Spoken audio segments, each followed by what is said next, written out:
So this is part 7 of Terry Pratchett's Truckers. From the book of Gnome, Mezzanine, verses 1 to 7. For they did not know it, but they had brought with them the thing, which awoke in the presence of electricity, and it alone knew their history. For gnomes have memories of flesh and blood, and whilst the thing had a memory of silicon, which is stone and perisheth not, whereas the memory of gnomes blows away like dust. And they gave it instructions, but knew it not. It is, they said, a box with a funny voice. But the thing began to compute the task of keeping all gnomes safe.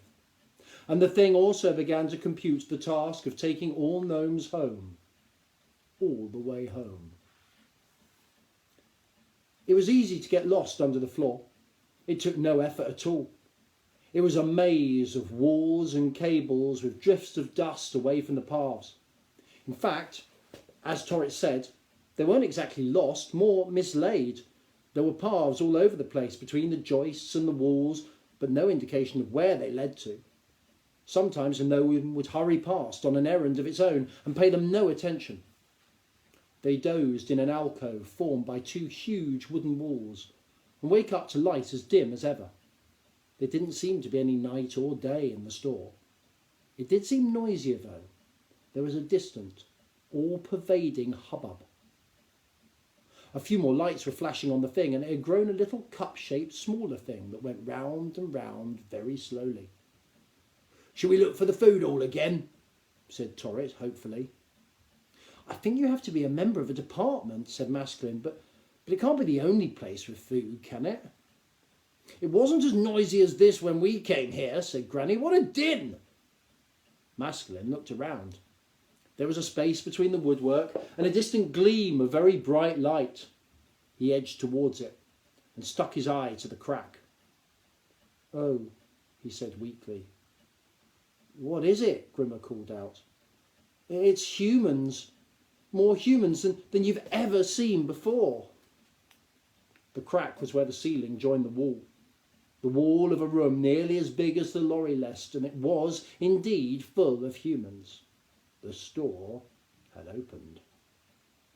The gnomes had always known that humans live very slowly. Masculine had almost walked into humans once or twice when he was hunting, and knew that even before one of their huge, stupid faces could swivel his eyes, he could be off the path and hiding behind a clump of something. The space below was crowded with them, walking their great, slow, clumping walk and booming at each other in their vague, deep voices. The gnomes watched, fascinated, for some time. "What are those things they're holding?" said Grimmer. "They look a bit like the thing." "Dunno," said Masculine. Look, they pick them up and then give something to the other human, and then it's put in a bag and they go away. They almost look, well, as if they mean what they're doing." "No, it's like ants," said Torrit authoritatively. "They seems intelligent, I'll grant you, but when you looks closely, there's nothing really clever about them." "They build things," said Masculine vaguely. "So do birds, my lad." "Yes, but humans are a bit like magpies, I've always said. They just want things that glitter." Masculine decided not to argue. You couldn't argue with old Torrit unless you were Granny Morky, of course. He only had room for a certain number of ideas in his head, and once one had taken root, you couldn't budge it. But Masculine wanted to say, if they're so stupid, why isn't it them hiding from us? An idea struck him, and he lifted up the thing. "Thing?" he said. There was a pause. Then the tinny little voice said, "Operations on main task suspended. What is it that you require?" "Do you know what humans are?" said Masculine. "Yes. Resuming main task." Masculine looked blankly at the others. "Thing?" he said. "Operations on main task suspended. What is it that you require?" "I asked you to tell me about humans," said Masculine. "This is not the case. You said, 'Do you know what humans are?' My answer was correct in every respect." "Well, Tell me what humans are then. Humans are the indigenous inhabitants of the world you now call the store. Resuming main task. There, said Torrit, nodding wisely. I told you, didn't I? They're indigenous. Clever, yes, but basically just indigenous. Just a lot of indigenouses. He hesitated. Indigenents? He corrected himself. Are we indigenous? Said Masculine. Main task interrupted. No. Main task resumed. Course not, said Torrit witheringly. We got a bit of pride. Masculine opened his mouth to ask what indigenous meant. He knew he didn't know, and he was pretty certain that Torrit didn't know. And after that he wanted to ask a lot more questions, and before he asked them he'd have to think about the words he used. I don't know enough words, he thought. Some things you can't think unless you know the right words. But he didn't get round to it, because a voice behind him said, Powerful strange things, aren't they? I'm very busy just lately. I wonder what's got into them.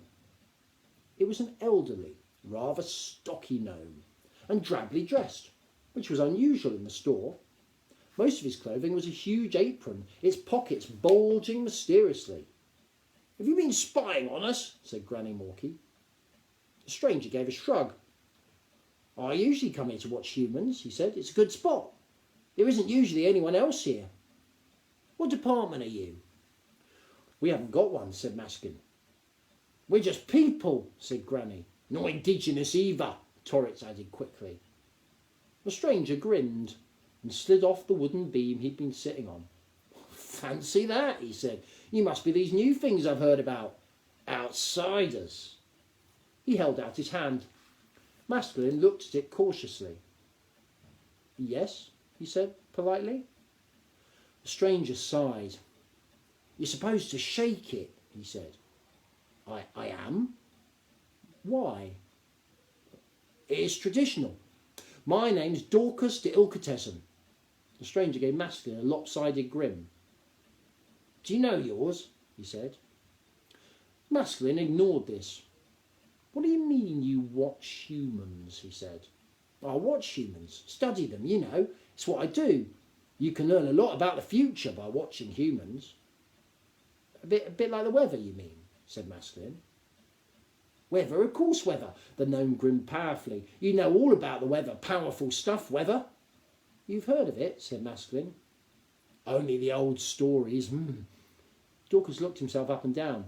I reckoned outsiders have to be a different shape, though. Life, but not as we know it. You just come along with me. I'll show you what I mean. Masculine looked slowly round the dusty space between the floors. This was just about it. It had just about enough of it. It was too warm and too dry, and everyone treated him like a fool, and now they thought he was the wrong shape.